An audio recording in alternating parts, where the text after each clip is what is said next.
నమస్తే, నేను చెవుల కృష్ణాంజనేయులు. తెలుగుదేశం పార్టీ అధినేత చంద్రబాబు నాయుడు చేసినటువంటి తప్పునే ముఖ్యమంత్రి వైఎస్ జగన్మోహన్ రెడ్డి కూడా చేస్తున్నారా అనేటువంటి అనుమానం కలుగుతుంది. ఏంటి చంద్రబాబు చేసిన తప్పేంది, జగన్మోహన్ రెడ్డి చేయబోయే తప్పు ఏంటి అనేటువంటి దాని మీద ఖచ్చితంగా అందరిలో ఆసక్తి ఉంటుంది.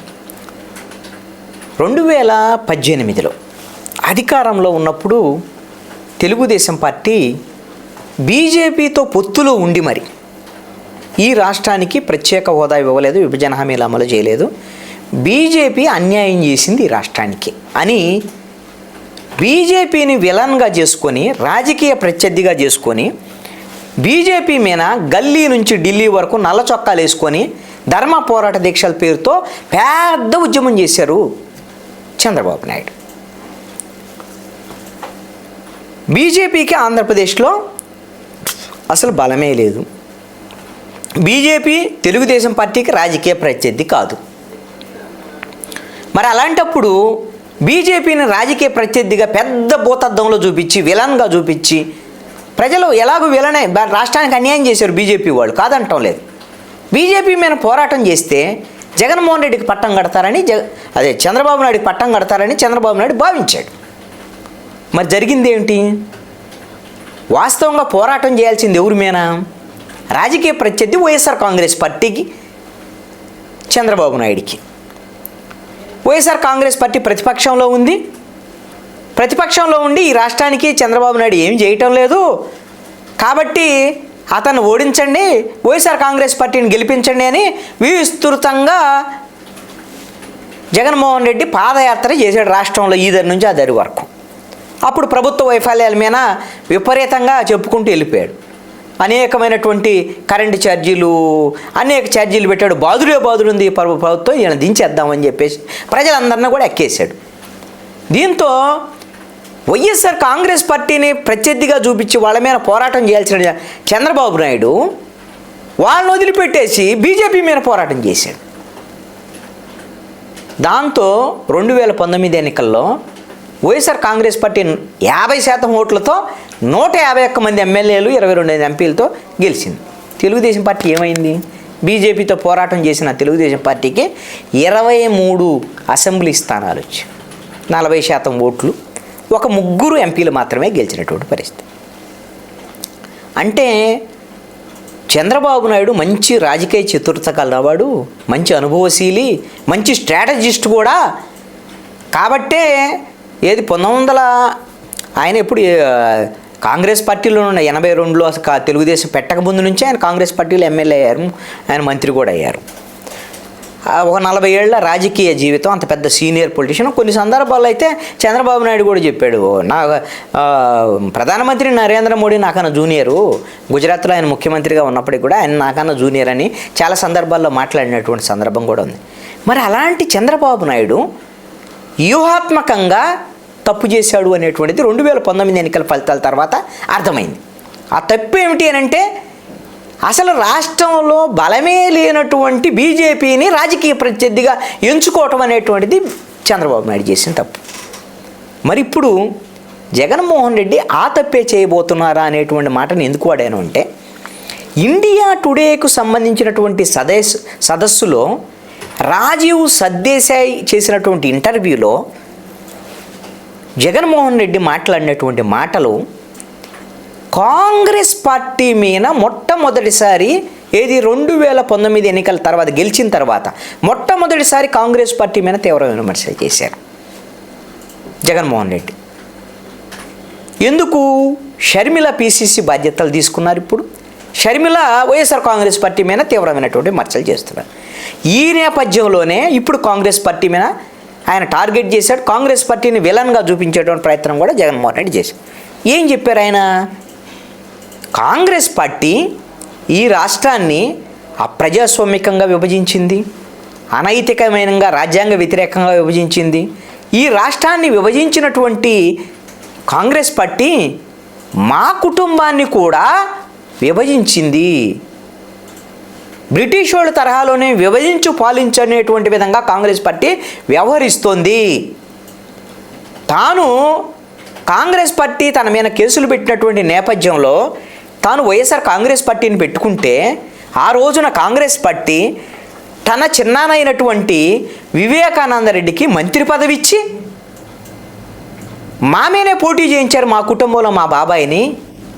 ఇప్పుడు మా కుటుంబంలో వాళ్ళనే కాంగ్రెస్ పార్టీలో ఇప్పుడు కీలకమైనటువంటి బాధ్యతలు అప్పచెప్పి వాళ్ళ చేత విమర్శలు చేయిస్తుంది కాంగ్రెస్ పార్టీ. అంటే మా కుటుంబంలో చిచ్చు పెడుతుంది, అంటే రాష్ట్రాన్ని విభజించినట్టే మా కుటుంబాన్ని కూడా విభజించింది అనేటువంటి విధంగా కొంత ఘాటైనటువంటి వ్యాఖ్యలు చేశారు జగన్మోహన్ రెడ్డి కాంగ్రెస్ పార్టీ మీద.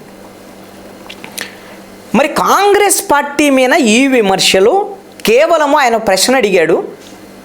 కాంగ్రెస్ పార్టీ సంబంధించినటువంటి విషయంలో షర్మిల ఇలా వచ్చారు కదా, షర్మిల మీ పార్టీ మీద విమర్శలు చేస్తున్నారు, కానీ రాజీవ్ సర్దేశాయ్ అడిగినటువంటి ప్రశ్నకే సమాధానం చెప్పారు కాదంట.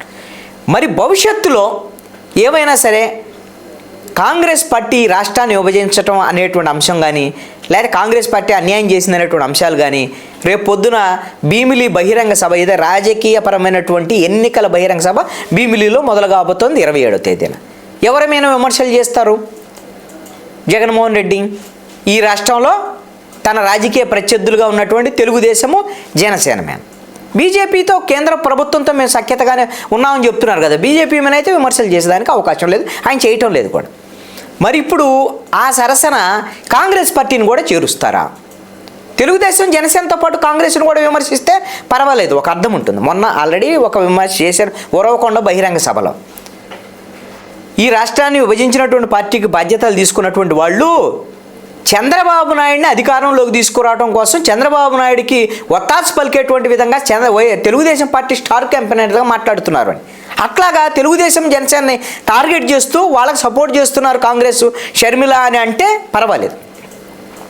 చంద్రబాబు నాయుడు తరహాలోనే బీజేపీనే పెద్దగా శత్రువుగా చూపించినట్టుగా కాంగ్రెస్ పార్టీనే పెద్దగా శత్రువుగా చూపించగిన మాట్లాడేటువంటి ప్రయత్నం కింద జరిగితే అది ఖచ్చితంగా ఆ రోజున తెలుగుదేశం పార్టీకి 2019 ఎన్నికల్లో ఏ విధంగా అయితే నష్టం కలిగించిందో బీజేపీ పోరాటం వల్ల, కాంగ్రెస్తో పోరాటం అనేటువంటి అంశం కింద దాన్ని ఎక్కువగా చేసి చూపిస్తే వైఎస్ఆర్ కాంగ్రెస్ పార్టీ ఖచ్చితంగా నష్టం జరిగేటువంటి అవకాశం ఉంది అనేటువంటిది నా యొక్క అభిప్రాయం. ఇప్పటికైతే నేను అలాగా జగన్మోహన్ రెడ్డి వెళ్తారు, తప్పుదారిలో వెళ్తారని నేను అనుకోవటం లేదు.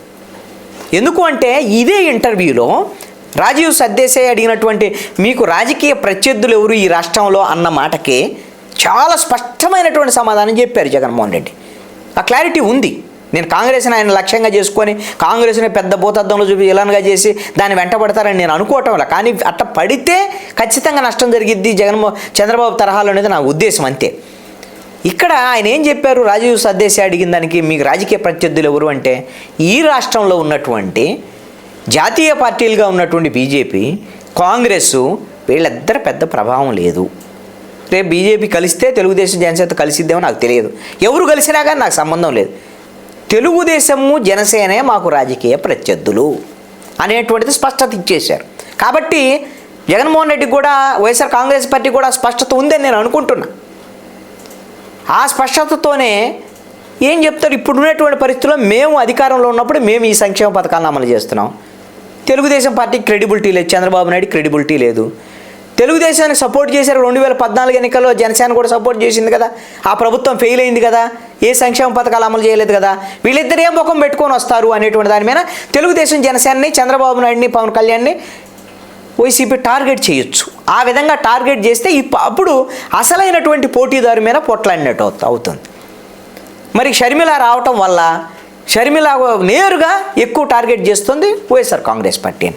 తన అన్న జగన్మోహన్ రెడ్డినే టార్గెట్ చేస్తూ మాట్లాడుతోంది. ఎందుకు మరి ప్రభుత్వం మీద విమర్శలు చేస్తేనే కదా ఆవిడకు కూడా ఇది ఉండేది. అలాగనే తెలుగుదేశం మీద కూడా కొన్ని విమర్శలు చేస్తుంది, బీజేపీని టార్గెట్ చేస్తుంది. అలాగని తెలుగుదేశం పార్టీని మరీ అంత తీవ్రంగా విమర్శించేటువంటి ప్రయత్నం అయితే షర్మిల చేయటంలా. తెలుగుదేశం వాళ్ళు అదేవిధంగా జనసేన వాళ్ళు కూడా షర్మిల ఒకవేళ వాళ్ళ మీద విమర్శలు ఇచ్చినా వాళ్ళేం రియాక్ట్ అవ్వట్లా. ఇప్పుడు వైసీపీ వాళ్ళే ఎక్కువ షర్మిల మీద రియాక్ట్ అవుతున్నారు. జగన్మోహన్ రెడ్డి అయితే ఇప్పుడు 2 సందర్భాల్లో మాట్లాడారు, ఉరవకొండ సభలో, అదేవిధంగా ఇండియా టుడేకి సంబంధించినటువంటి ఈ సదస్సులో. కానీ వైఎస్ఆర్ కాంగ్రెస్ పార్టీకి సంబంధించినటువంటి సజ్జల రామకృష్ణారెడ్డి, వైవి సుబ్బారెడ్డి ఈరోజు కూడా మాట్లాడాడు. కాంగ్రెస్ పార్టీ అంత అన్యాయం చేస్తే కుటుంబానికి వైఎస్ఆర్గా అవమానిస్తే మళ్ళీ వాళ్ళతో చేరినటువంటి షర్మిల ఏ విధంగా మాట్లాడిద్ది అనేటువంటి విధంగా కూడా ఈరోజు కూడా సుబ్బారెడ్డి మాట్లాడాడు. అదేవిధంగా మాజీ మంత్రి ఇప్పుడు డిప్యూటీ సీఎం నారాయణ స్వామి, మాజీ మంత్రి అనిలు, అసలు సజ్జల రామకృష్ణారెడ్డి ప్రభుత్వ సలహాదారు వీళ్ళందరూ కూడా షర్మిలను టార్గెట్ చేస్తూనే ఉన్నారు ఆవిడ మాట్లాడేటువంటి మాట. ఎందుకు అనంటే ఆవిడ మాట్లాడేటువంటి మాటలు ఖచ్చితంగా వైఎస్ఆర్ కాంగ్రెస్ పార్టీకి రాజకీయంగా ఇది ప్రతిపక్షాలకు కొంత ఆయుధంగా మారేదానికి అవకాశం ఉంది. అందుకని వీళ్ళు జాగ్రత్త పడుతున్నారు. అందుకని వైఎస్ఆర్ కాంగ్రెస్ పార్టీ కొంత షర్మిల కామెంట్స్కి అయితే రియాక్ట్ అయ్యేటువంటి పరిస్థితి ఉంది. మరి భవిష్యత్తులో కాంగ్రెస్ పార్టీయే రాజకీయ ప్రత్యర్థిగా మాత్రం ముందుకెళ్లేటువంటి ప్రయత్నం కింద జగన్మోహన్ రెడ్డి చేసినా వైఎస్ఆర్ కాంగ్రెస్ పార్టీ చేసినా గతంలో తెలుగుదేశం పార్టీకి 2019 ఎన్నికల ఫలితాల అనుభవం ఏమైతే వచ్చిందో అదే వచ్చేదానికి అవకాశం ఉంటుంది. అలా చెయ్యకుండా ఉంటారు అనేటువంటి ఉద్దేశం అయితే మాత్రం నేను భావిస్తున్నా. చేస్తారనే తప్పుదారిలో వెళ్తారు జగన్మోహన్ రెడ్డి అయినా నా ఉద్దేశం ఏం కాదు. ఆ విధంగా వెళితే మాత్రం నష్టం జరిగిద్దని మాత్రం నేను స్పష్టంగా చెప్పదలుచుకున్నాను.